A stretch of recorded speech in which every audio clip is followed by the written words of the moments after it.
Bienvenido al libro de Números.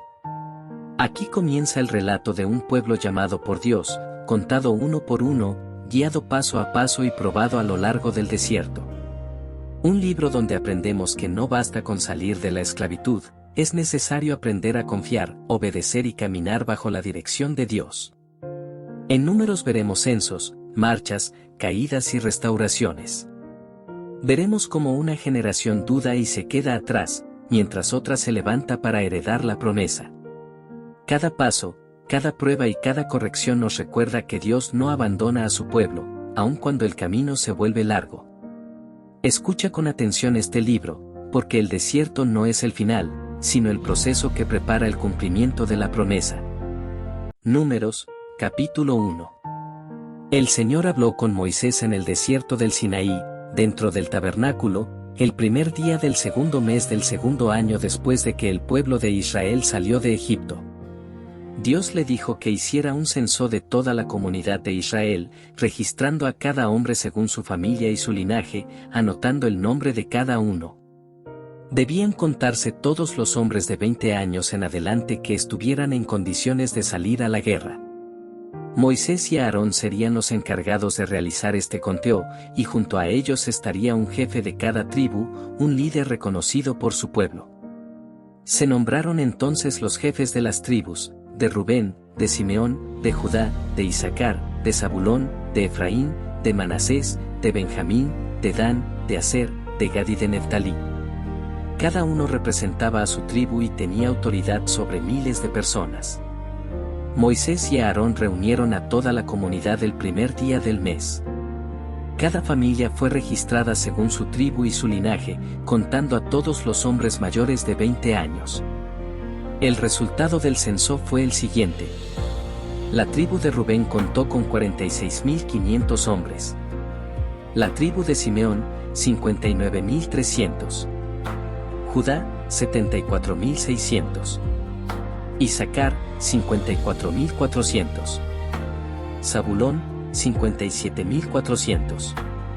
Efraín, 40.500. Manasés, 32.200. Benjamín, 35.400. Dan, 62.700.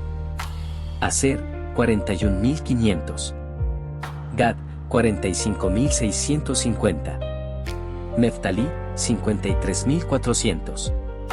En total, el número de hombres registrados, capaces de ir a la guerra, fue de 603.550.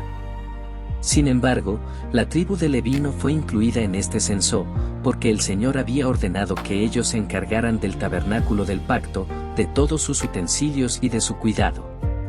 Los levitas debían armar y desarmar el tabernáculo, cuidarlo y acampar alrededor de él. Cualquier otra persona que se acercara sería castigada. Así, los israelitas hicieron exactamente todo lo que el Señor había ordenado a Moisés. Números, capítulo 2. El Señor habló con Moisés y a Aarón y les dio instrucciones claras sobre cómo debía organizarse el campamento de Israel. Cada tribu debía acampar bajo su propio estandarte, alrededor del tabernáculo, manteniendo cierta distancia, pero siempre con el lugar santo en el centro. Al oriente, hacia donde sale el sol, debía acampar el campamento de Judá. Junto a Judá estarían las tribus de Isaacar y Zabulón. Todos ellos marcharían primero cuando el pueblo avanzara. El total de hombres en este grupo era de 186.400. Al sur se ubicaría el campamento de Rubén. A su lado estarían Simeón y Gad.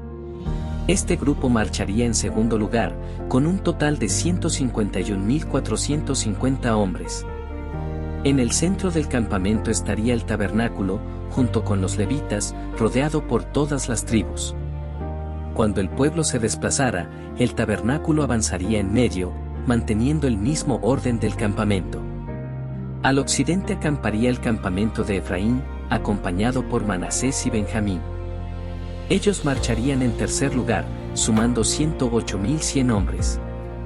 Al norte se ubicaría el campamento de Dan, junto con Aser y Neftalí. Este grupo marcharía al final, con un total de 157.600 hombres. Así, Cada tribu acampaba bajo su estandarte y marchaba según su posición, tal como el Señor lo había ordenado. De esta manera, el pueblo de Israel se movía con orden, propósito y obediencia, teniendo siempre a Dios en el centro. Números, capítulo 3. Este es el registro de Aarón y de Moisés en el tiempo en que el Señor habló con Moisés en el monte Sinaí. Los hijos de Aarón fueron Nadab, el primogénito, Abiú, Eleazar e Itamar. Ellos fueron ungidos y consagrados para servir como sacerdotes delante del Señor. Pero Nadab y Abiú murieron en el desierto del Sinaí cuando ofrecieron fuego que el Señor no había ordenado, y no dejaron hijos. Por eso, Eleazar e Itamar quedaron sirviendo como sacerdotes en presencia de su padre Aarón. El Señor habló con Moisés y le dijo que acercara a la tribu de Leví y la pusiera al servicio del sacerdote Aarón. Los levitas debían ayudarlo y encargarse del cuidado del tabernáculo, cumpliendo sus funciones sagradas delante de toda la comunidad de Israel. Ellos serían responsables del tabernáculo del encuentro y de todos sus utensilios. También debían servir al pueblo, cuidando la morada del Señor. Los levitas fueron apartados especialmente para Dios, en lugar de todos los primogénitos de Israel. El Señor explicó que todos los primogénitos le pertenecen, porque el día en que hirió a los primogénitos de Egipto, consagró para sí a los primogénitos de Israel, tanto hombres como animales. Entonces Moisés contó a todos los levitas, tal como el Señor lo había ordenado. El número total de varones levitas, de un mes de edad en adelante, fue de 22,000. Los levitas se dividieron en familias. Los descendientes de Gersón acampaban al occidente del tabernáculo y se encargaban de las cortinas, cubiertas y entradas del santuario. Los descendientes de Cout acampaban al sur y cuidaban los objetos más sagrados, el arca, la mesa, el candelabro, los altares y los utensilios del santuario. Los descendientes de Merari acampaban al norte y estaban encargados de las columnas, bases, estacas y estructuras del tabernáculo. Moisés, Aarón y sus hijos acampaban al oriente, frente a la entrada del tabernáculo, y tenían la responsabilidad principal del santuario. Así, cada familia levita recibió una función específica, según lo que el Señor había ordenado. Todo se hizo conforme a la palabra de Dios. Números, capítulo 4. El Señor habló con Moisés y Aarón y les dio instrucciones sobre las responsabilidades específicas de los levitas cuando el campamento debía levantarse y avanzar. Dios ordenó que se hiciera un conteo de los descendientes de Cout, de entre 30 y 50 años, todos los que estuvieran en condiciones de servir en el tabernáculo del encuentro. Esta familia tenía la tarea más delicada, pues debía encargarse de los objetos más sagrados. Sin embargo, antes de que ellos se acercaran, Aarón y sus hijos debían entrar al tabernáculo y cubrir cada objeto santo. Cubrían el arca del pacto con el velo y con pieles especiales, y luego colocaban las varas para transportarla. Hacían lo mismo con la mesa, el candelabro, los altares y todos los utensilios sagrados. Los hijos de Cout no podían tocar directamente los objetos santos, para que no murieran. Su labor era cargarlos una vez que todo estuviera debidamente cubierto.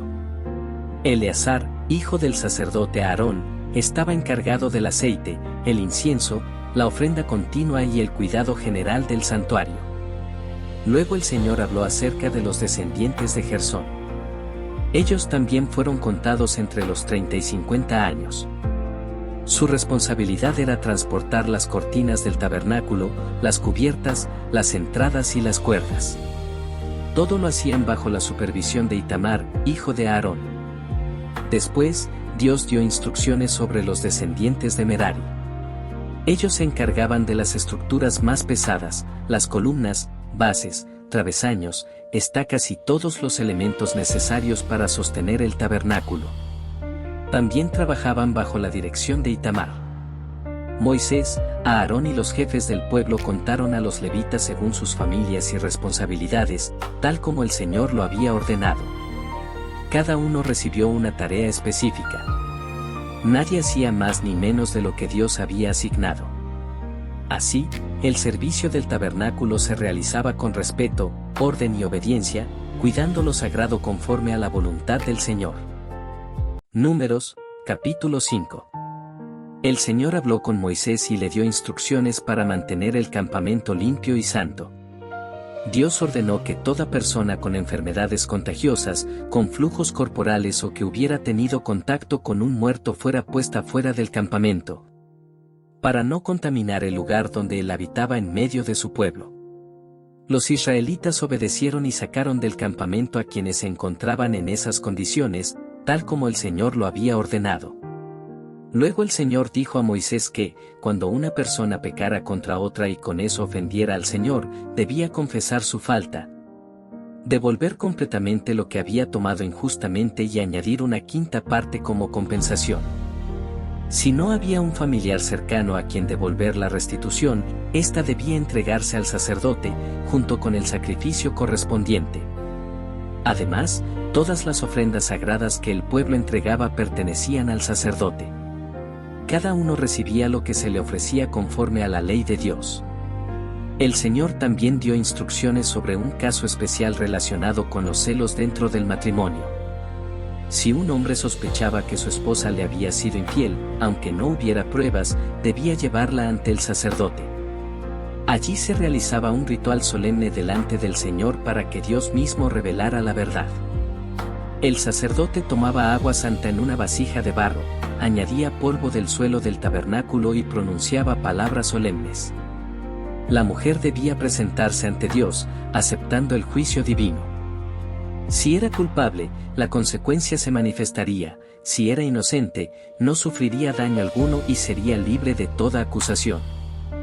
De esta manera, el Señor enseñaba a su pueblo que Él es un Dios de santidad, justicia y verdad, que desea pureza en el campamento, honestidad en las relaciones y responsabilidad en cada acción.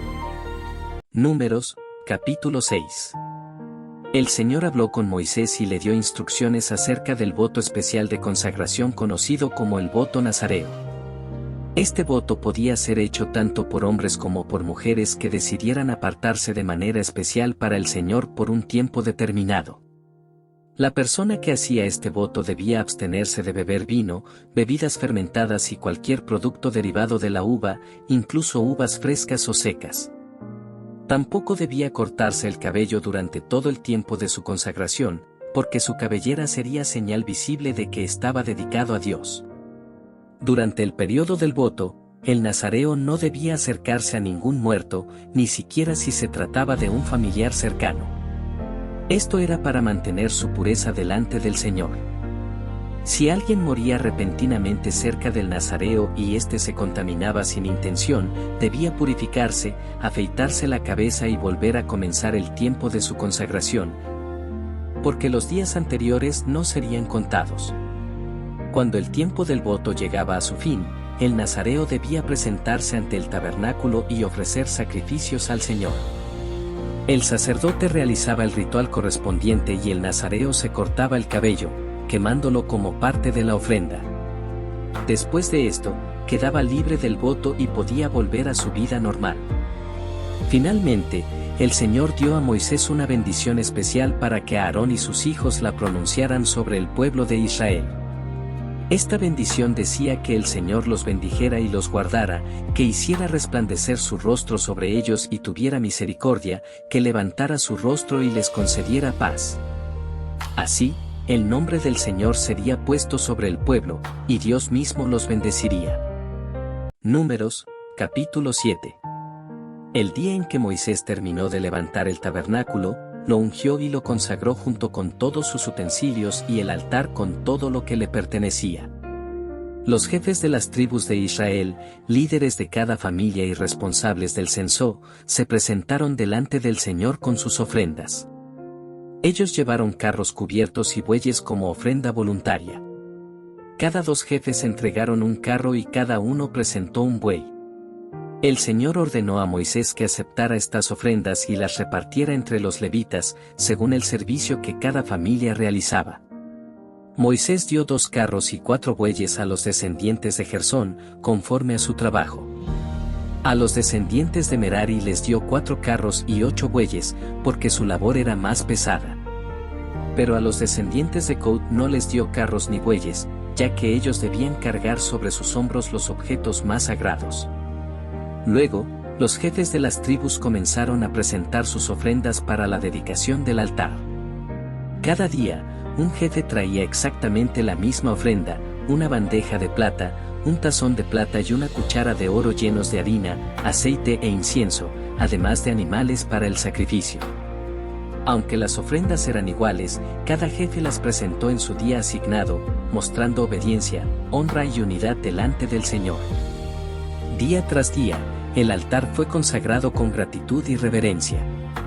Cuando Moisés entraba en el tabernáculo del encuentro para hablar con el Señor, escuchaba la voz de Dios que le hablaba desde encima del propiciatorio, entre los querubines del arca del pacto. Allí, Dios se comunicaba con Moisés. Así, el pueblo ofreció con generosidad, el altar fue consagrado con orden y Dios respondió con su presencia y su voz. Números, capítulo 8. El Señor habló con Moisés y le dio instrucciones sobre cómo Aarón debía encender las lámparas del candelabro. Las 7 lámparas debían alumbrar hacia el frente, iluminando el lugar santo. Aarón hizo exactamente como el Señor le había ordenado, encendiendo las lámparas delante del candelabro, que estaba hecho de una sola pieza de oro puro, labrado a martillo según el diseño que Dios había mostrado a Moisés. Luego el Señor habló nuevamente a Moisés y le dijo que apartara a los levitas de entre los israelitas para consagrarlos. Para purificarlos, debían ser rociados con agua purificadora, afeitar todo su cuerpo, lavar sus ropas y presentarse limpios delante del Señor. Después, los levitas debían reunirse frente al tabernáculo del encuentro, junto con toda la comunidad de Israel.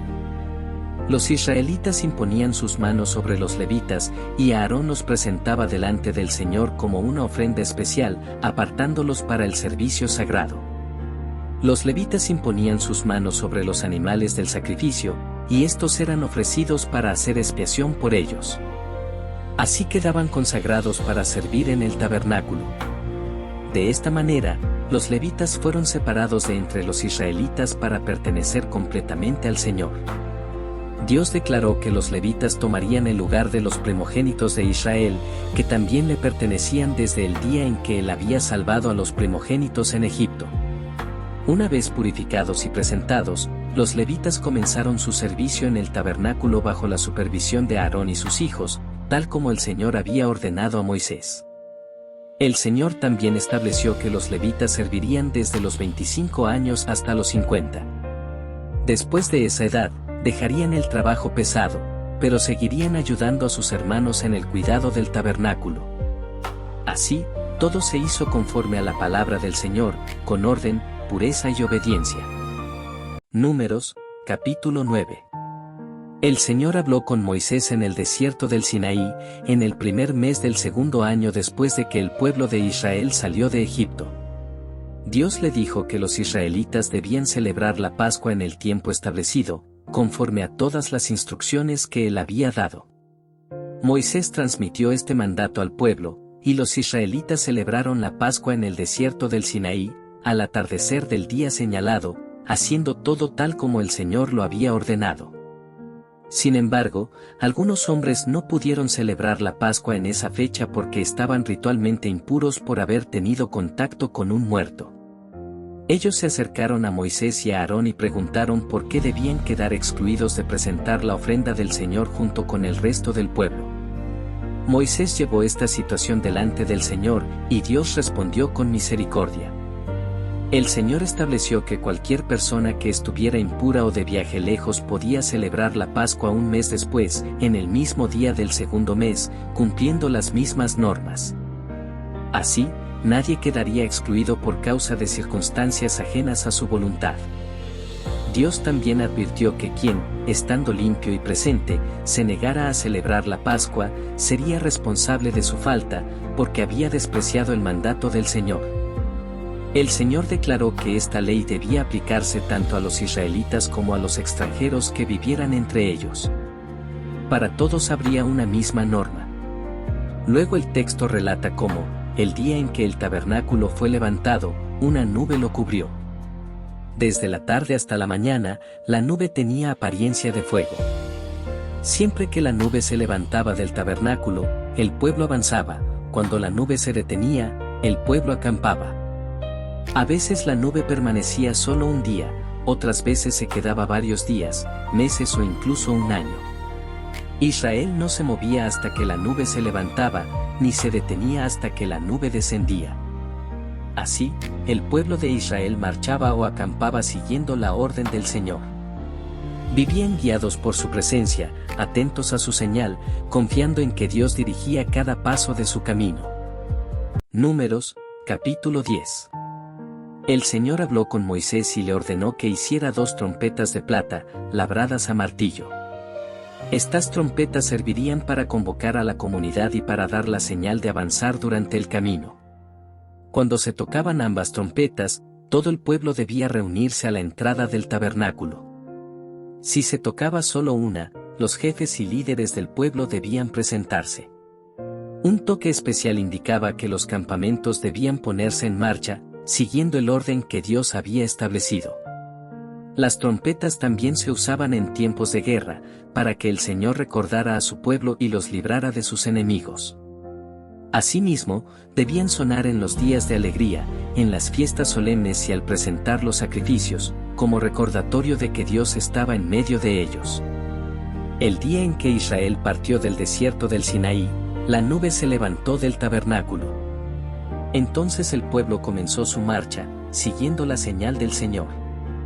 La nube avanzó y se detuvo en el desierto de Parán. Las tribus marcharon en el orden que Dios había establecido, primero el campamento de Judá, seguido por los demás, y en medio avanzaban los levitas llevando el tabernáculo. Moisés habló con Hobab, su cuñado, y le pidió que los acompañara en el viaje, prometiéndole compartir las bendiciones que el Señor daría a Israel. Aunque al principio Hobab dudó, Moisés insistió en que su ayuda sería valiosa para el camino. Cada vez que el arca se ponía en marcha, Moisés proclamaba una oración, pidiendo que el Señor se levantara y dispersara a sus enemigos. Y cuando el arca se detenía, Moisés oraba para que el Señor regresara y permaneciera con las multitudes de Israel. Así comenzó el pueblo su largo viaje por el desierto, guiados por la señal de Dios, acompañados por su presencia y sostenidos por su palabra. Números, capítulo 11. El pueblo de Israel comenzó a quejarse delante del Señor por las dificultades del camino. Estas quejas desagradaron a Dios, y el fuego del Señor se encendió contra ellos, consumiendo parte del campamento. Entonces el pueblo clamó a Moisés, y Moisés oró al Señor, y el fuego se apagó. A ese lugar lo llamaron Taberá, porque allí se encendió el fuego del Señor. Más adelante, el pueblo volvió a quejarse, deseando la comida que había tenido en Egipto. Recordaban los pescados, los pepinos, los melones, los puerros, las cebollas y los ajos, y despreciaban el maná que Dios les daba cada día. Decían que estaban cansados y que no tenían apetito para nada más. El maná caía cada mañana como rocío, y el pueblo lo recogía, lo molía o lo cocinaba, y su sabor era agradable. Aún así, el pueblo lloraba a la entrada de sus tiendas, y esta actitud entristeció al Señor y también a Moisés. Moisés habló con Dios y le expresó su cansancio. Le dijo que no podía cargar solo con todo el pueblo, que la responsabilidad era demasiado pesada y que prefería morir antes que seguir así. Entonces el Señor le respondió con compasión. Dios ordenó a Moisés que reuniera a 70 ancianos de Israel, hombres reconocidos como líderes. El Señor tomaría del espíritu que había puesto en Moisés y lo compartiría con ellos, para que lo ayudaran a llevar la carga del pueblo. Luego Dios dijo que le daría carne al pueblo, no solo por un día, ni por 2, sino por todo un mes, hasta que se cansaran de ella, porque habían despreciado al Señor que estaba en medio de ellos. Moisés dudó, preguntándose cómo sería posible alimentar a tanta gente, pero Dios le respondió que nada es imposible para él. El Señor hizo soplar un viento que trajo codornices desde el mar y las dejó caer alrededor del campamento. El pueblo salió a recogerlas con avidez. Pero mientras aún estaban comiendo, la ira del Señor se encendió contra ellos y muchos murieron allí. A ese lugar lo llamaron Kibrot Hataava, porque allí enterraron a los que se dejaron llevar por la codicia. Después de esto, el pueblo se trasladó a Haserot. Números, capítulo 12. Miriam y Aarón comenzaron a hablar contra Moisés por causa de la mujer extranjera que él había tomado por esposa. Además, decían que el Señor no solo había hablado por medio de Moisés, sino también por medio de ellos. El Señor escuchó estas palabras. Moisés era un hombre muy humilde, más que cualquier otro sobre la tierra. Entonces el Señor llamó a Moisés, a Aarón y a Miriam y les pidió que se presentaran ante el tabernáculo del encuentro. La nube descendió y se detuvo a la entrada del tabernáculo. Dios llamó a Aarón y a Miriam y les habló. El Señor les dijo que cuando él hablaba a los profetas, lo hacía por medio de visiones y sueños, pero que con Moisés era diferente. Con él hablaba cara a cara, claramente y sin enigmas, porque Moisés era fiel en toda su casa.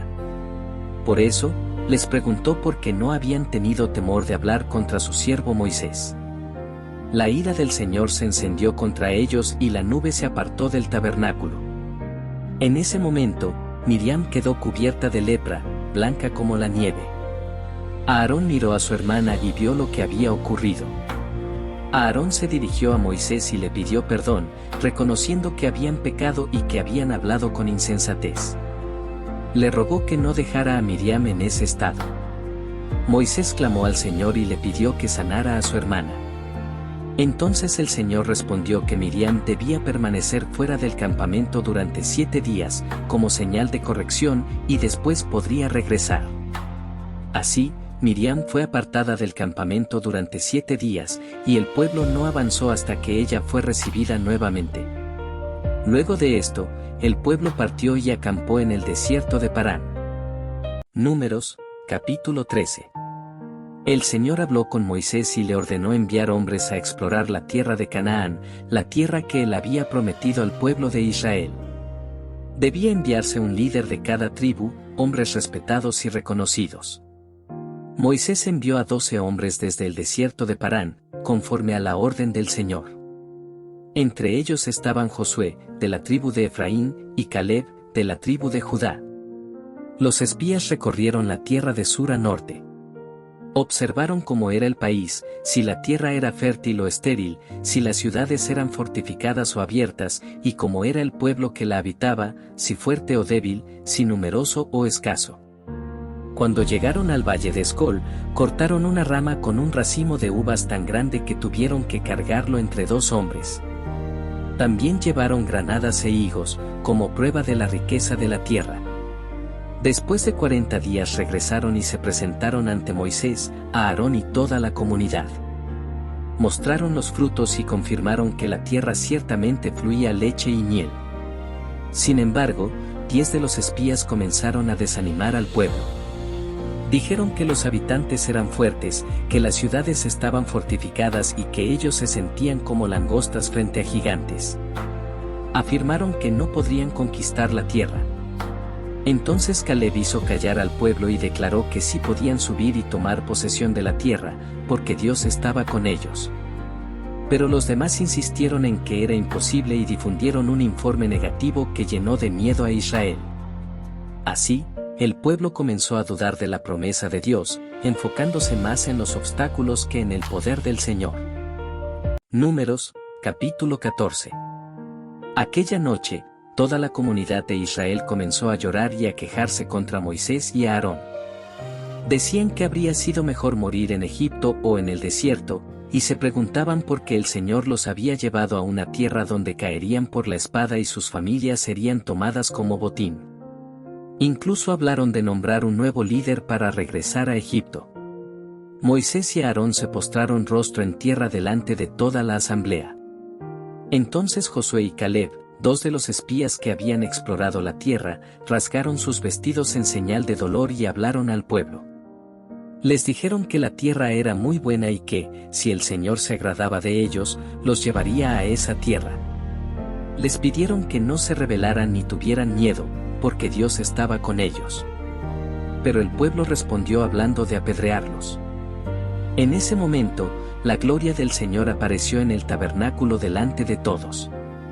El Señor habló con Moisés y le dijo que el pueblo lo había rechazado a pesar de todas las señales que había hecho entre ellos. Dios anunció su intención de castigarlos, pero Moisés intercedió. Le recordó al Señor su misericordia y cómo las naciones hablarían si destruía a Israel. Moisés pidió perdón para el pueblo. El Señor respondió que perdonaba conforme a la petición de Moisés, pero también declaró que esa generación no entraría en la tierra prometida porque no confió en él. Todos los mayores de 20 años que se rebelaron morirían en el desierto. Solo Caleb y Josué entrarían en la tierra prometida, porque siguieron al Señor con todo su corazón. Los hijos del pueblo sí heredarían la tierra, pero primero Israel tendría que vagar 40 años en el desierto, uno por cada día que los espías exploraron la tierra. Los hombres que habían dado el mal informe murieron delante del Señor. Cuando el pueblo se dio cuenta de su error, intentaron subir a la tierra por su cuenta, pero Moisés les advirtió que no lo hicieran porque el Señor no estaba con ellos. Aún así, subieron y fueron derrotados por sus enemigos. Así, Israel aprendió que desobedecer trae consecuencias, y que no se puede avanzar sin la presencia y la dirección de Dios. Números, capítulo 15. El Señor habló con Moisés y le dio instrucciones para el tiempo en que el pueblo entrara en la tierra que Él les daría. Dios explicó cómo debían presentarse las ofrendas y los sacrificios, tanto para los israelitas como para los extranjeros que vivieran entre ellos. Para todos habría una misma ley, porque delante del Señor todos debían obedecer de la misma manera. Cada vez que el pueblo ofreciera sacrificios al Señor, debía hacerlo con ofrendas de harina, aceite y vino, como señal de gratitud y obediencia. Dios dejó claro que estas normas se cumplirían cuando entraran en la tierra prometida, recordándoles que su futuro seguía en sus manos. El Señor también habló sobre los pecados cometidos sin intención. Cuando alguien pecaba sin darse cuenta, debía presentar una ofrenda para recibir perdón. Dios mostraba así que su misericordia alcanzaba a quienes reconocían su error con humildad. Pero quien pecara con arrogancia y despreciara abiertamente la palabra del Señor debía cargar con su culpa, porque había rechazado conscientemente la autoridad de Dios. En ese tiempo, se encontró a un hombre recogiendo leña en día de reposo.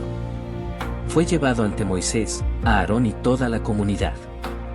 El Señor ordenó que ese hombre fuera castigado, para que el pueblo entendiera la seriedad de obedecer sus mandamientos.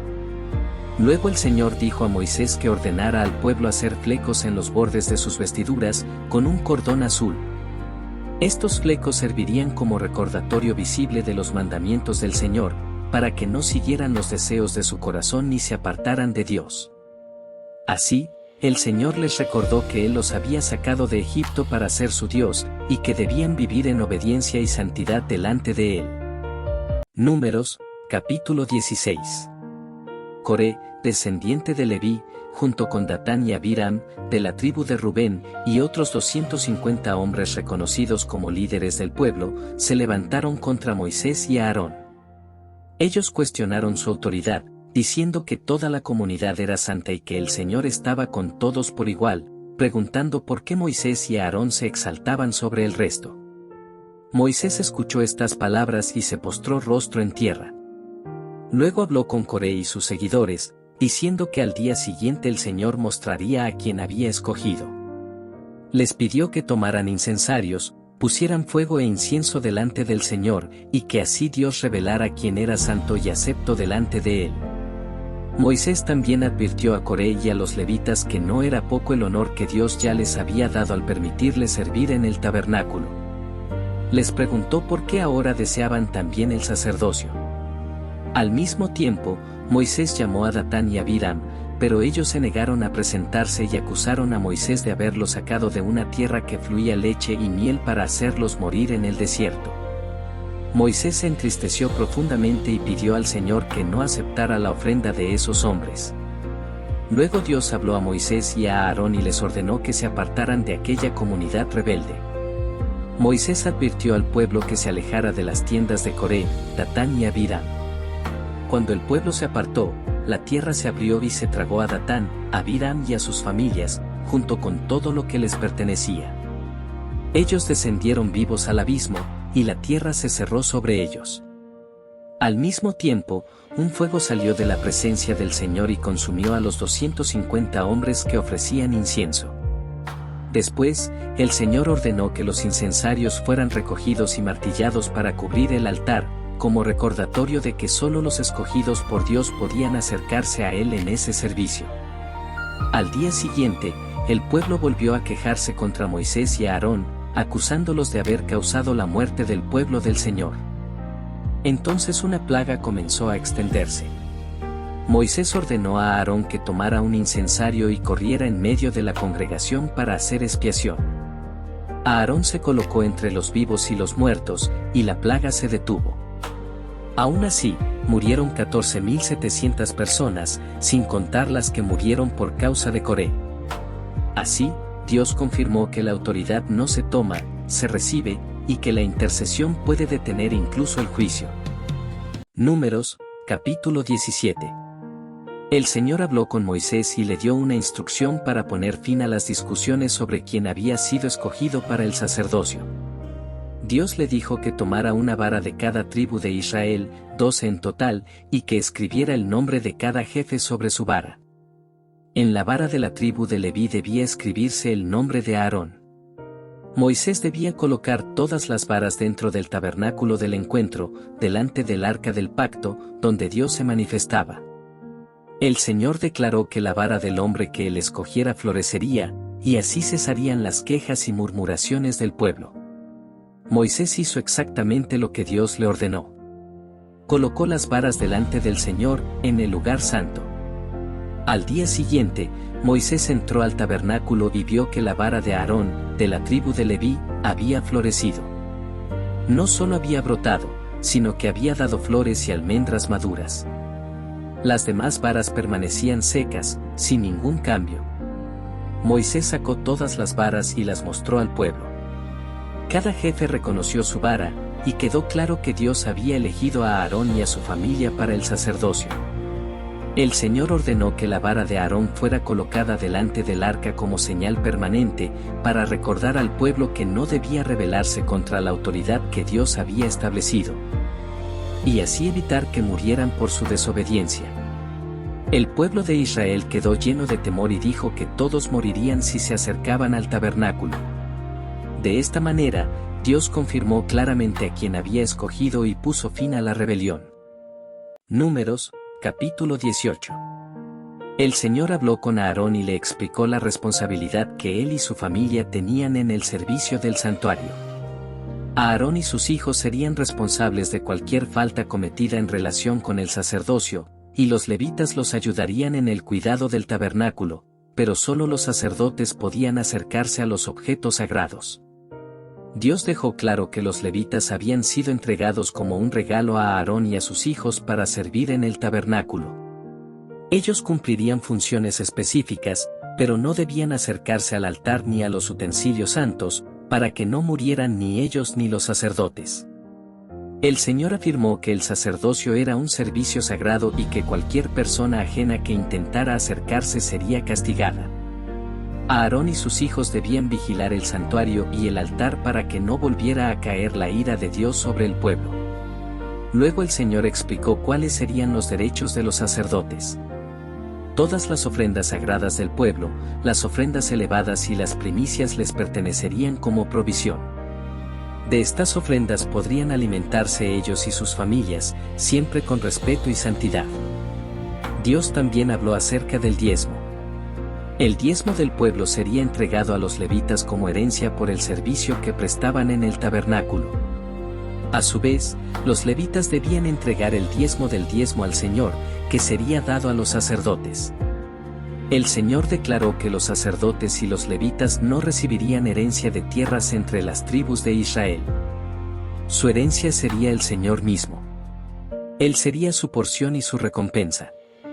Así, Dios estableció claramente el orden del servicio, la provisión para quienes le servían y la responsabilidad espiritual que recaía sobre ellos, recordándole al pueblo que el cuidado de lo sagrado no podía tomarse a la ligera. Números, capítulo 19. El Señor habló con Moisés y a Aarón y les dio una instrucción especial para la purificación del pueblo. Dios ordenó que se trajera una novilla roja, sin defecto y que nunca hubiera llevado yugo. Esta novilla debía ser llevada fuera del campamento y sacrificada en presencia del sacerdote Eleazar.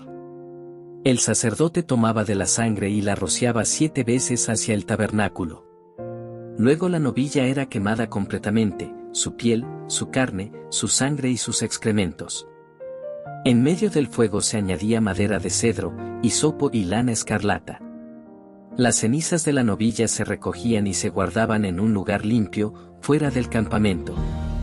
Estas cenizas se usarían para preparar el agua de purificación, destinada a limpiar a quienes quedaban impuros por haber tenido contacto con un muerto. Cualquiera que tocara un cadáver humano quedaba impuro por 7 días. Para ser purificado, debía rociarse con el agua preparada con las cenizas al tercer y al 7º día. Si no lo hacía, permanecía impuro y contaminaba el tabernáculo del Señor. Esta ley aplicaba tanto para los israelitas como para los extranjeros que vivían entre ellos. Dios enseñaba así que la impureza debía ser tratada con seriedad, porque su presencia habitaba en medio del pueblo. El Señor estableció esta norma como una ley permanente, recordándole a Israel que la vida y la muerte no se mezclan delante de Él, y que solo mediante la purificación se podía restaurar la comunión. Números, capítulo 20. El pueblo de Israel llegó al desierto de Sin y acampó en Cades. Allí murió Miriam y fue sepultada. En ese lugar no había agua para la comunidad, y el pueblo se reunió contra Moisés y Aarón. Comenzaron a quejarse y a decir que habría sido mejor morir antes que llegar allí. Se lamentaban por no tener agua para ellos, sus hijos y sus animales, y reclamaban por haber sido llevados al desierto. Moisés y Aarón se apartaron del pueblo y fueron a la entrada del tabernáculo del encuentro. Allí se postraron rostro en tierra, y la gloria del Señor se manifestó ante ellos. El Señor habló con Moisés y le dijo que tomara la vara y reuniera a la comunidad. Dios ordenó que Moisés hablara a la roca delante del pueblo, y que la roca daría su agua para saciar a todos. Moisés tomó la vara como el Señor le había mandado. Reunió al pueblo frente a la roca, pero habló con dureza y golpeó la roca 2 veces con la vara. Entonces brotó agua en abundancia, y el pueblo y sus animales bebieron. Pero el Señor dijo a Moisés y a Aarón que, por no haber confiado plenamente en él ni haberlo honrado delante del pueblo, no introducirían a Israel en la tierra prometida. Aquel lugar fue llamado Meribá, porque allí el pueblo discutió con el Señor y él mostró su santidad. Desde Cades, Moisés envió mensajeros al rey de Edom pidiéndole permiso para pasar por su territorio, prometiendo no causar daño ni tomar nada. Pero el rey de Edom se negó rotundamente y salió a enfrentarlos con un ejército. Así que Israel tuvo que rodear el territorio. Luego el Señor habló con Moisés en el monte Hor y le dijo que Aarón moriría allí, porque no había obedecido plenamente en Meribá. Moisés llevó a Aarón y a su hijo Eleazar al monte. Allí le quitó las vestiduras sacerdotales a Aarón y se las puso a Eleazar. Después, Aarón murió en la cima del monte. Moisés y Eleazar descendieron, y todo el pueblo supo que Aarón había muerto. Israel lloró por Aarón durante 30 días. Números, capítulo 21. El rey cananeo de Arad supo que Israel venía por el camino de Atarim y salió a atacarlos. Tomó prisioneros a algunos israelitas. Entonces Israel hizo un voto al Señor y prometió que, si les daba la victoria, destruirían por completo esas ciudades. El Señor escuchó su clamor, los entregó en sus manos y ellos destruyeron a los cananeos. A ese lugar lo llamaron Hormá. Luego el pueblo partió desde el monte Hor por el camino del Mar Rojo para rodear la tierra de Edom. En el trayecto, el pueblo se impacientó y comenzó a hablar contra Dios y contra Moisés. Se quejaban de haber sido sacados de Egipto, decían que no había pan ni agua suficiente y despreciaban el maná. Entonces el Señor envió serpientes venenosas que mordieron a muchos, y muchos murieron. El pueblo reconoció su pecado y fue a Moisés pidiéndole que orara para que Dios quitara las serpientes. Moisés intercedió por ellos.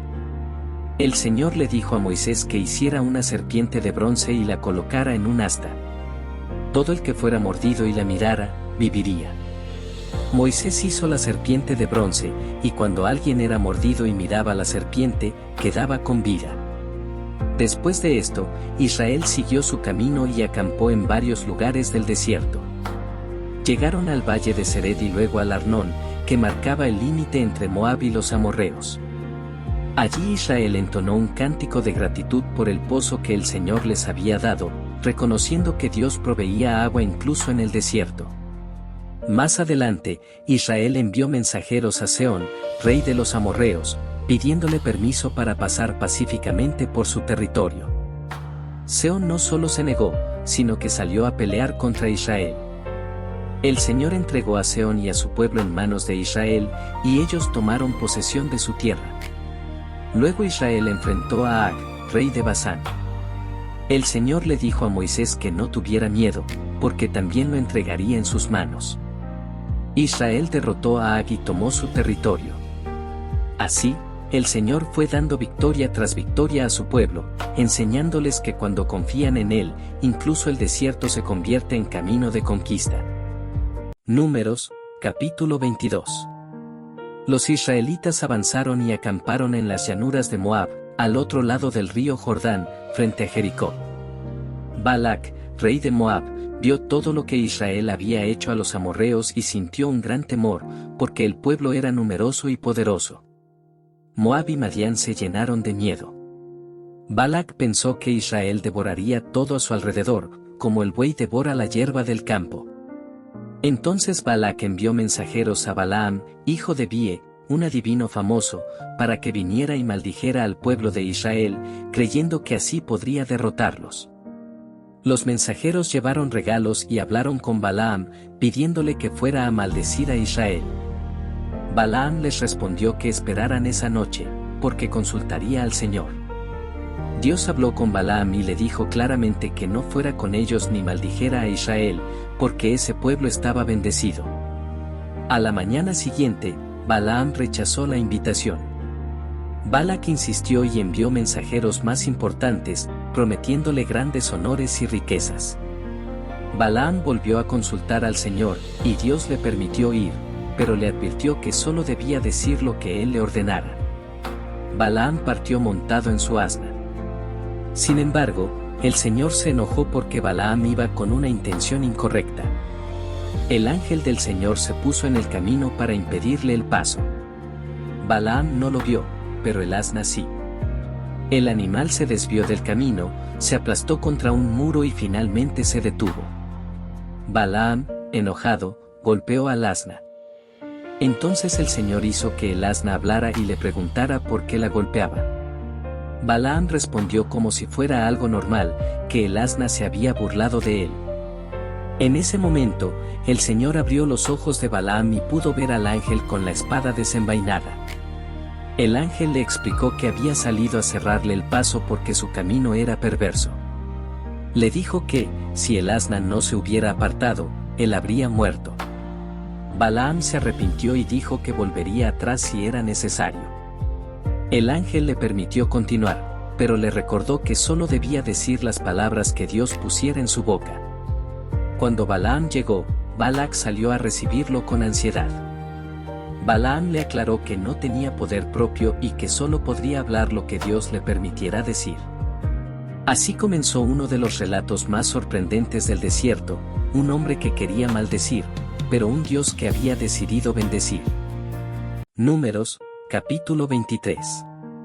Balac llevó a Balaam a un lugar alto desde donde se podía ver parte del campamento de Israel. Allí Balaam le pidió que construyera 7 altares y que ofreciera en cada uno un becerro y un carnero. Balac hizo todo como Balaam le indicó.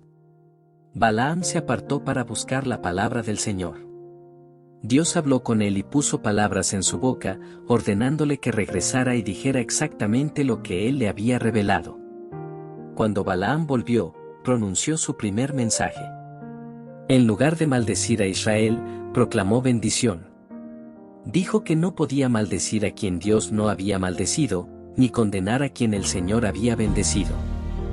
Declaró que Israel era un pueblo apartado, distinto a las demás naciones, y expresó su deseo de morir con la muerte de los justos y tener un final como el de ellos. Balac se enfureció y reclamó a Balaam por no haber cumplido con su encargo. Balaam respondió que solo podía hablar lo que el Señor ponía en su boca. Entonces Balac llevó a Balaam a otro lugar desde donde se veía otra parte del pueblo, pensando que tal vez desde allí podría maldecirlos. Nuevamente levantaron 7 altares y ofrecieron sacrificios. El Señor volvió a hablar con Balaam, y éste regresó con un segundo mensaje. Balaam declaró que Dios no es hombre para mentir ni hijo de hombre para arrepentirse. Lo que Dios bendice no puede ser revertido. Afirmó que no había maldición contra Israel ni adivinación que pudiera dañarlo, porque el Señor estaba con ellos como un rey poderoso. Balaam proclamó que Dios los había sacado de Egipto con fuerza y que Israel se levantaría con poder. Balac, frustrado, le pidió que al menos no los bendijera ni los maldijera. Pero Balaam respondió que solo podía obedecer la voz del Señor. Así quedó claro que ninguna palabra humana, ningún altar ni ningún sacrificio podían cambiar lo que Dios ya había determinado. Israel estaba bajo su bendición. Números, capítulo 24. Balaam se dio cuenta de que al Señor le agradaba bendecir a Israel, así que ya no buscó señales ni presagios como antes. En lugar de eso, volvió su rostro hacia el desierto donde acampaba el pueblo de Israel. Cuando Balaam alzó sus ojos y vio a Israel acampado por tribus, el Espíritu de Dios vino sobre él. Entonces pronunció un mensaje inspirado por el Señor. Balaam declaró que Israel estaba bendecido, describiendo sus campamentos como hermosos valles, jardines junto a ríos, árboles plantados por el Señor y cedros junto a las aguas. Dijo que Israel sería grande entre las naciones, que su rey sería más poderoso que otros reyes y que su reino sería exaltado. Proclamó que Dios había sacado a Israel de Egipto con fuerza, que devoraría a sus enemigos y los derrotaría. Afirmó que quien bendijera a Israel sería bendecido, y quien lo maldijera sería maldito. Al escuchar estas palabras, Balac se llenó de ira. Golpeó sus manos y le dijo a Balaam que lo había llamado para maldecir a Israel, pero que ahora lo había bendecido 3 veces. Le dijo que se fuera, y que ya no recibiría el honor y las riquezas que le había prometido. Balaam respondió que desde el principio había advertido que solo podía hablar lo que el Señor pusiera en su boca. Antes de irse, anunció que daría un mensaje final sobre lo que Israel haría a otras naciones en el futuro. Balaam profetizó que surgiría una estrella de Jacob y un cetro de Israel, que dominaría a Moab y vencería a los enemigos. También anunció juicios contra Edom, Amalek y otros pueblos. Después de decir estas palabras, Balaam se levantó y regresó a su tierra, y Balac siguió su camino. Así terminó el intento de maldición, convertido por Dios en una poderosa profecía de bendición, victoria y esperanza futura. Números, capítulo 25. Mientras Israel estaba acampado en Sitim, el pueblo comenzó a mezclarse con mujeres moabitas. Estas mujeres los invitaron a participar en sacrificios dedicados a sus dioses, y el pueblo comió de esos sacrificios y se inclinó ante Baal de Peor. Así Israel se unió a ese dios, y la ira del Señor se encendió contra el pueblo. El Señor habló con Moisés y le ordenó que castigara a los jefes del pueblo que habían llevado a Israel a esa infidelidad, para que la ira del Señor se apartara. Entonces una plaga comenzó a extenderse entre los israelitas. Moisés ordenó a los jueces que ejecutaran a los responsables de esa idolatría.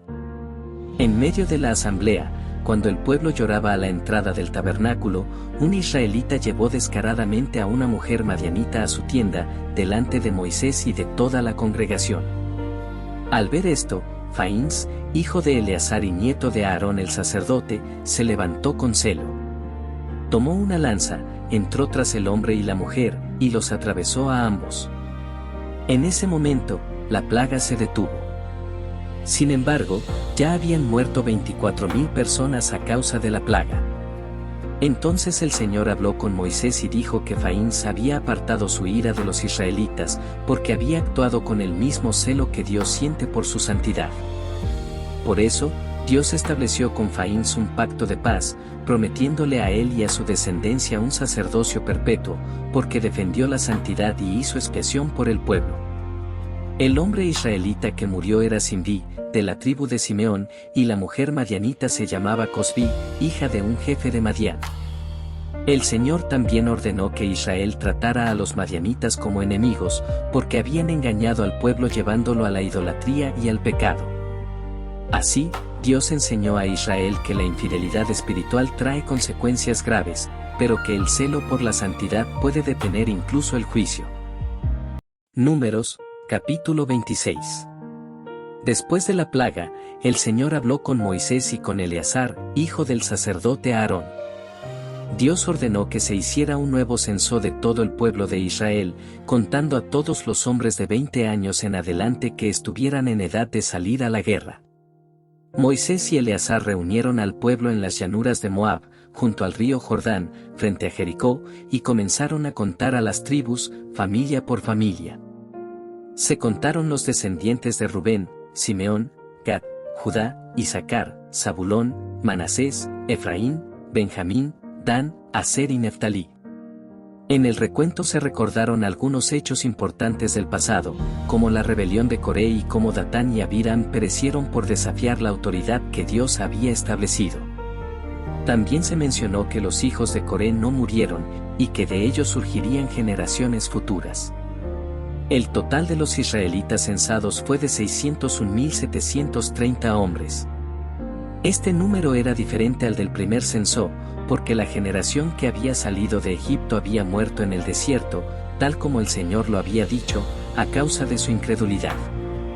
Entre todos los censados, no quedaba ninguno de los que habían sido contados en el primer censo, excepto Josué, hijo de Nan, y Caleb, hijo de Jefone, porque ellos habían confiado plenamente en el Señor. Luego el Señor habló con Moisés y le explicó que la tierra prometida debía repartirse entre las tribus según el número de sus familias. A las tribus más grandes se les daría una herencia mayor, y a las más pequeñas, una herencia menor. La repartición se haría por sorteo, conforme a la voluntad del Señor. En cuanto a los levitas, también fueron contados por separado. Ellos no recibirían herencia de tierras como las demás tribus, porque el Señor mismo era su herencia. Su función sería servir en el tabernáculo y cuidar las cosas sagradas. Así, este nuevo censo marcó el cierre de una etapa y el inicio de otra. Una generación había quedado atrás en el desierto, y una nueva estaba lista para entrar en la tierra que Dios había prometido. Números, capítulo 27. Las hijas de Zelofead, de la tribu de Manasés, se presentaron delante de Moisés, del sacerdote Eleazar, de los jefes y de toda la comunidad a la entrada del tabernáculo. Sus nombres eran Maala, Noa, Jogla, Milca y Tirsa. Ellas explicaron que su padre había muerto en el desierto, no por haberse rebelado contra el Señor, sino por su propio pecado, y que no había dejado hijos varones. Las mujeres pidieron que el nombre de su padre no desapareciera de su clan solo por no haber tenido hijos varones. Solicitaron recibir una herencia entre los parientes de su padre. Moisés llevó su caso delante del Señor. Entonces Dios respondió diciendo que la petición de las hijas de Zelofead era justa.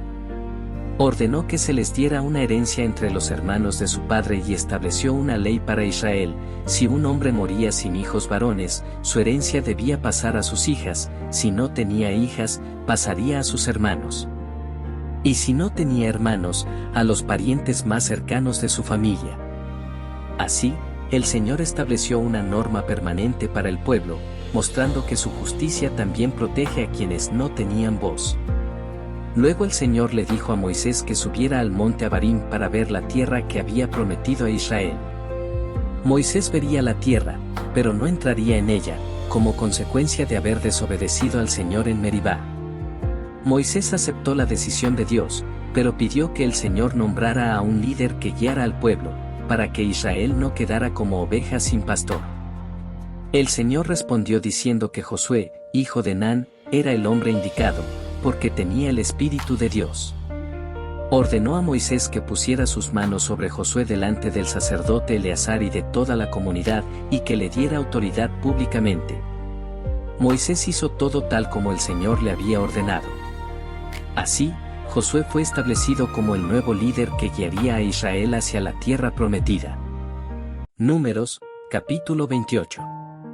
El Señor habló con Moisés y le recordó al pueblo la importancia de presentar las ofrendas en el tiempo establecido. Dios llamó a estas ofrendas su alimento, una expresión del compromiso diario del pueblo con Él.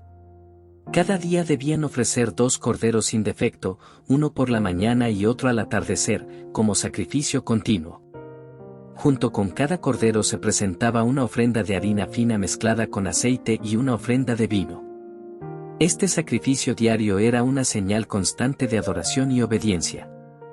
En el día de reposo, además del sacrificio diario, debían ofrecer 2 corderos adicionales con sus respectivas ofrendas.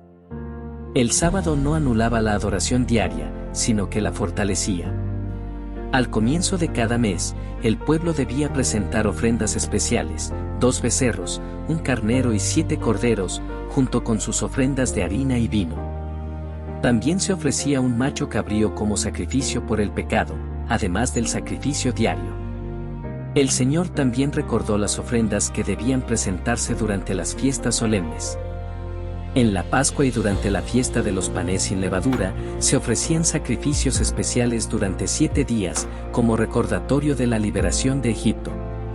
Cada una de estas ofrendas debía hacerse exactamente como el Señor había ordenado, además del sacrificio continuo de cada día. Así, Dios enseñó a Israel que la adoración no era algo ocasional, sino una práctica constante. Día tras día, semana tras semana, mes tras mes, el pueblo debía recordar que su vida dependía del Señor y que Él merecía lo mejor. Números, capítulo 29.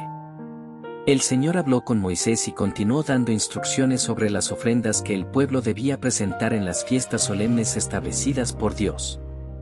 En el primer día del 7º mes, el pueblo debía celebrar una asamblea sagrada. Era un día especial marcado por el sonido de trompetas. En ese día no debían realizar trabajos habituales y debían presentar ofrendas al Señor, un becerro, un carnero y 7 corderos sin defecto, junto con sus ofrendas de harina y vino. También se ofrecía un macho cabrío como sacrificio por el pecado, además del sacrificio diario. En el 10º día de ese mismo mes se celebraba el Día de la Expiación. Era un día solemne de humillación y arrepentimiento. El pueblo debía afligir su alma y abstenerse de todo trabajo. Se presentaban ofrendas especiales al Señor para expiar los pecados, junto con el sacrificio continuo. Luego, en el día 15 del 7º mes, comenzaba la fiesta de los tabernáculos, que duraba 7 días. Durante esta fiesta, el pueblo debía alegrarse delante del Señor y presentar numerosas ofrendas cada día. El número de becerros ofrecidos iba disminuyendo día tras día, mientras se mantenían los carneros, los corderos y las ofrendas correspondientes. Cada uno de esos 7 días tenía ofrendas específicas, todas cuidadosamente establecidas por Dios.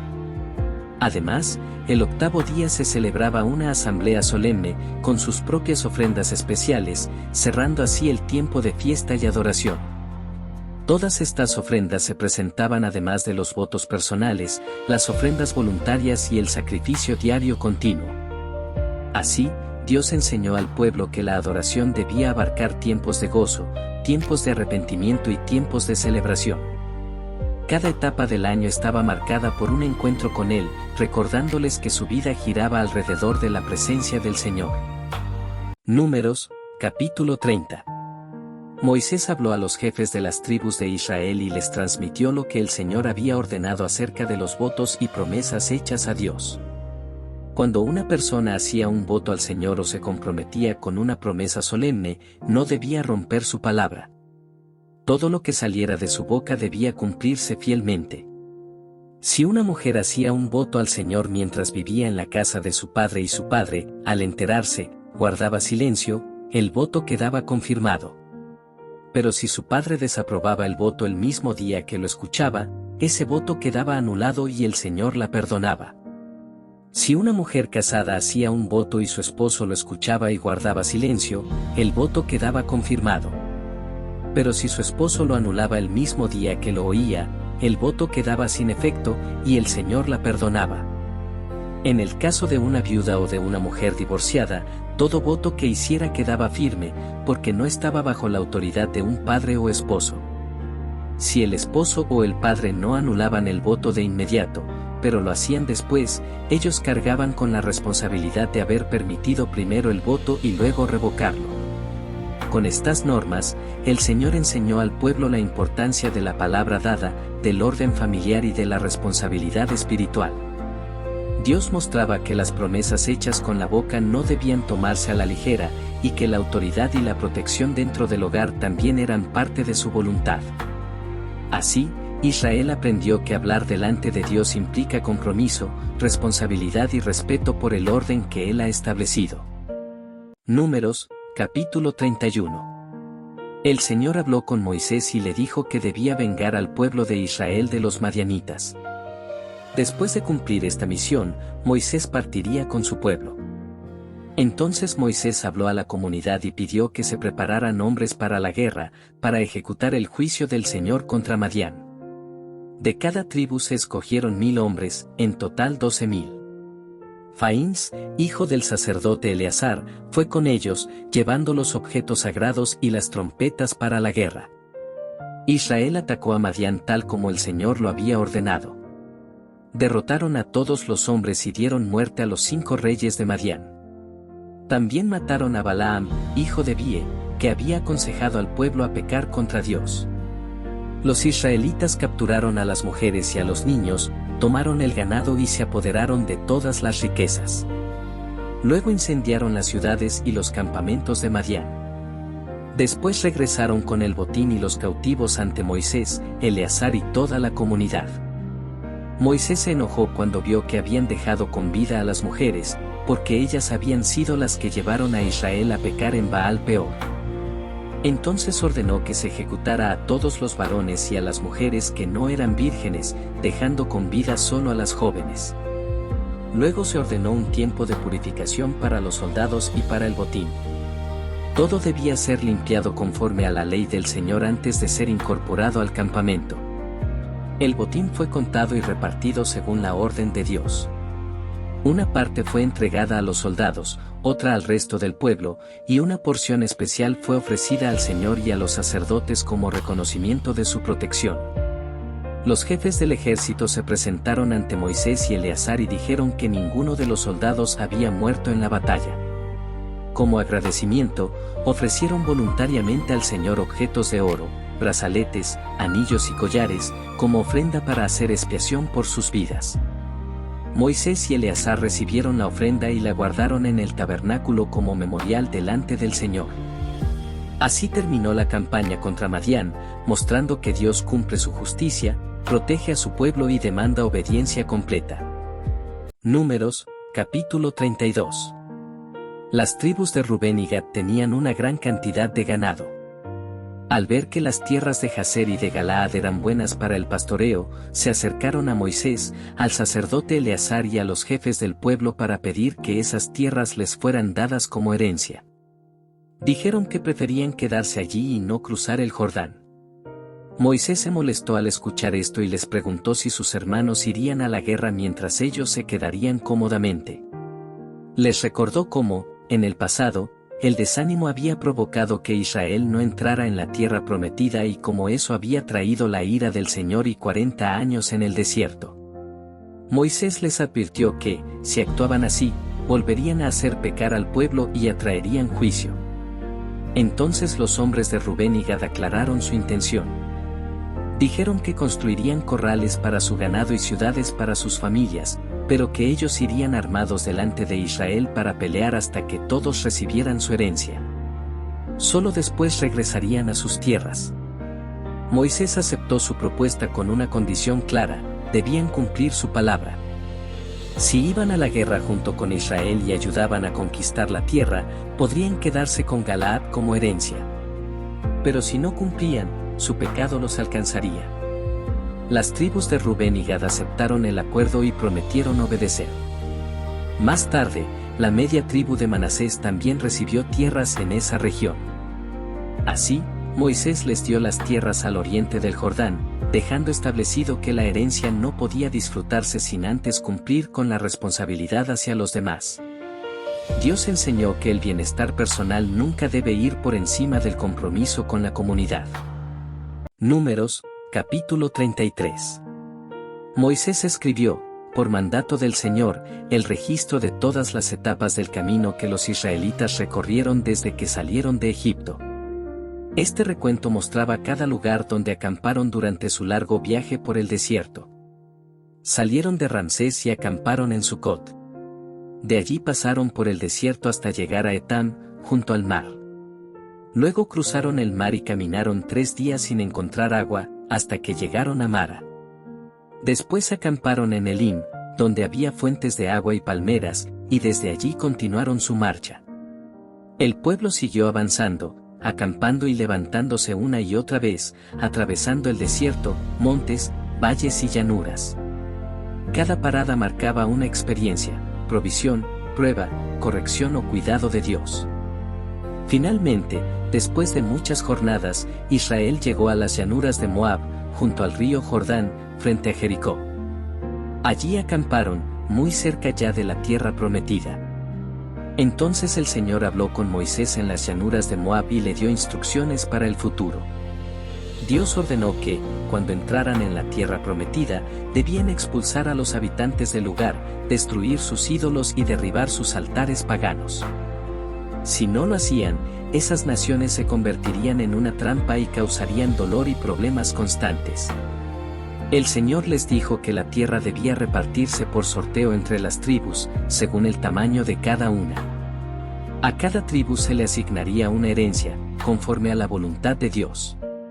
Dios advirtió que, si no obedecían y permitían que los pueblos paganos permanecieran, sufrirían las consecuencias. Lo que no quitaran de delante de ellos se volvería contra ellos. Así, este capítulo cerró el largo viaje por el desierto recordándole al pueblo que cada paso había sido guiado por Dios y que la obediencia era clave para disfrutar plenamente de la promesa. Números, capítulo 34. El Señor habló con Moisés y le explicó con detalle cuáles serían los límites de la tierra que Israel recibiría como herencia. Dios quiso dejar claro que la promesa no era vaga ni simbólica, sino concreta y bien definida. Comenzó describiendo el límite sur, que iba desde el desierto de Sin, pasando cerca de Edom, hasta el extremo del mar Salado. Desde allí, la frontera seguía hacia el oeste, marcando puntos específicos hasta llegar al arroyo de Egipto y terminar en el mar Mediterráneo. Luego Dios señaló el límite occidental, que estaría marcado por el mar Grande, el mar Mediterráneo, estableciendo una frontera clara y natural. Después indicó el límite norte, describiendo una línea que iba desde el mar Mediterráneo hasta varios puntos montañosos, trazando una frontera firme que separaría la tierra prometida de las naciones del norte. También se definió el límite oriental, que descendía desde el norte hasta el río Jordán y terminaba en el mar Salado. Así quedaba delimitado el territorio completo que Israel debía poseer. El Señor ordenó que la tierra fuera repartida entre las tribus por sorteo, conforme a su voluntad. Cada tribu recibiría su herencia dentro de esos límites establecidos por Dios. Además, Dios nombró a Eleazar el sacerdote y a Josué como los encargados de repartir la tierra, junto con un jefe representante de cada tribu. Ellos tendrían la responsabilidad de asegurar que la distribución se hiciera de manera justa y ordenada. Con estas instrucciones, Dios mostró que Él no solo promete, sino que también establece límites, orden y estructura. La tierra prometida no era un sueño indefinido, sino una herencia clara, preparada y organizada por la mano del Señor. Números, capítulo 35. El Señor habló con Moisés en las llanuras de Moab y le dio instrucciones sobre las ciudades que debían entregarse a los levitas.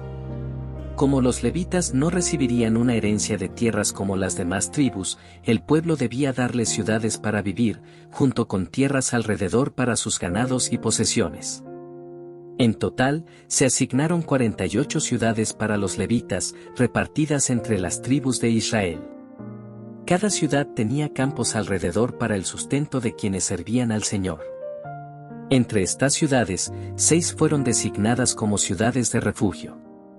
Allí podía huir cualquier persona que hubiera causado la muerte de alguien sin intención, para ponerse a salvo del vengador de sangre hasta recibir un juicio justo delante de la comunidad.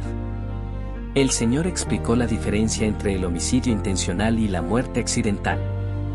Si alguien mataba a otro con odio, premeditación o violencia deliberada, debía morir. Pero si la muerte ocurría por accidente, sin enemistad previa ni intención, la persona podía refugiarse en una de estas ciudades. El acusado debía permanecer en la ciudad de refugio hasta la muerte del sumo sacerdote. Después de eso, podía regresar a su tierra sin temor. Si salía antes, el vengador de sangre podía matarlo sin culpa. Dios estableció que ningún homicida podía ser liberado a cambio de dinero. La vida era sagrada y no podía comprarse con rescates. La justicia debía cumplirse conforme a la ley del Señor. El Señor declaró que la sangre derramada contaminaba la tierra, y que solo la justicia podía limpiarla. Por eso, Israel debía cuidar la santidad de la tierra donde Dios habitaba en medio de ellos.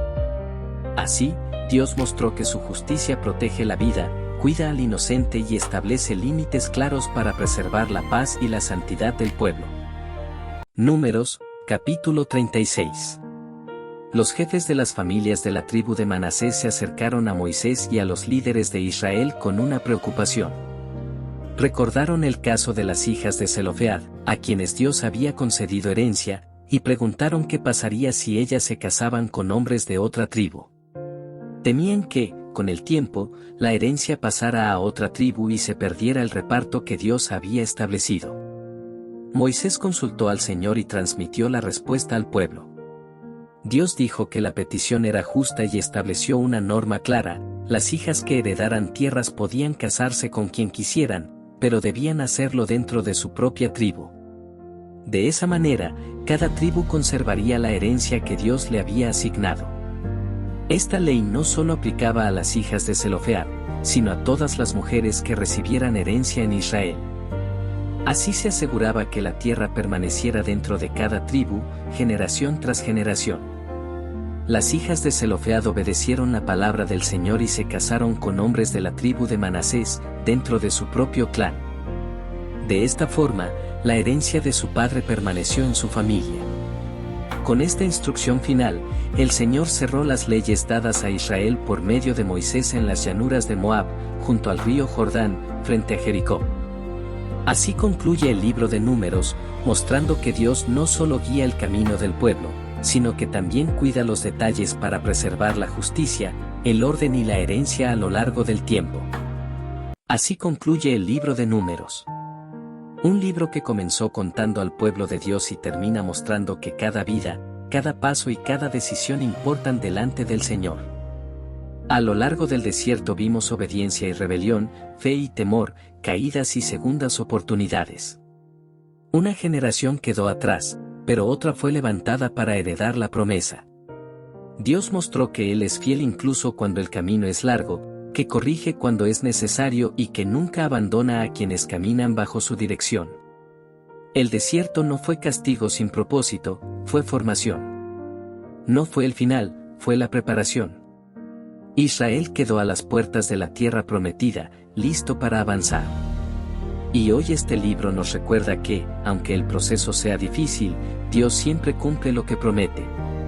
Que esta historia fortalezca tu fe y te recuerde que, si Dios te ha traído hasta aquí, no es para dejarte a mitad del camino.